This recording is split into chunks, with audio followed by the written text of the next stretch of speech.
Toyota really drastically changed the RAV4 with its latest generation of product. They've introduced a off-road capable adventure trim, and they've also decided to give it a torque vectoring rear axle. And now completing the rest of the lineup, we have the all-new TRD Pro version of the RAV4, which gives us a few external tweaks and of course more rugged off-road ability.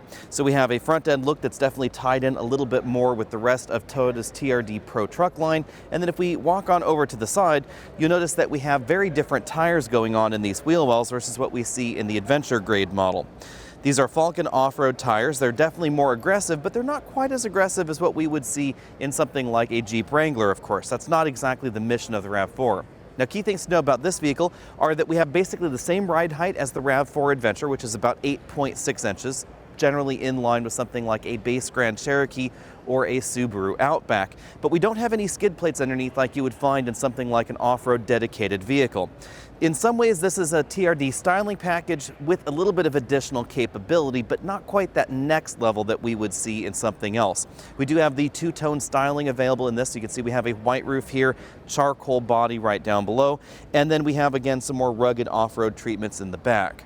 Quite logically, we don't have the hybrid available in the TRD version of the RAV4. That's not because of the overall power or torque figures, but actually because of the way the all-wheel drive system functions. The gasoline-only version of the RAV4 has one of the most capable all-wheel drive systems in this particular segment. It has the ability to completely lock the center coupling, sending 50% of engine power to the rear axle, even when there is no wheel slip, and nearly 100% when there is front wheel slip. Then once the vehicle gets the power to the rear axle, it has the ability to not only torque vector and send power simply to one wheel or the other, but it also basically will function as a limited slip differential in the back. And that makes this notably more capable than some of the alternatives out there. Now, this system is not quite the same as what we see in something like the Acura super handling all-wheel drive equipped vehicles, but it is definitely a lot closer than what we would find in Nissan Rogue or a Honda CR-V, etc. That's quite simply going to make this one of the most capable off-road compact crossovers.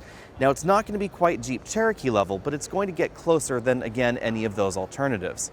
Although there are some subtle changes between the RAV4 Adventure and the TRD model, they're relatively limited. So we get basically the same overall interior structure, etc. There's really nothing changed in terms of the hard points of this interior. We don't have any of the orange bits that we find in the RAV4 Adventure. Instead, we get sort of a maroon or purple theme going on right here, both for the stitching on the dashboard and on the seats, and the storage cubbies and cup holders. At this point, we don't have pricing details for the TRD version of the RAV4, but expect this to go on sale sometime in the 2019 calendar year. This is being labeled as a 2020 model year vehicle, and the current generation RAV4 is a 2019, so that should give you some idea about when it's going to go on sale. You should expect this to be a relatively decent bump over a base RAV4 Adventure, however, because we do get those unique shocks underneath, we get those unique tires and wheels, etc., some additional suspension tweaks, in addition to the overall styling changes that make up the TRD model.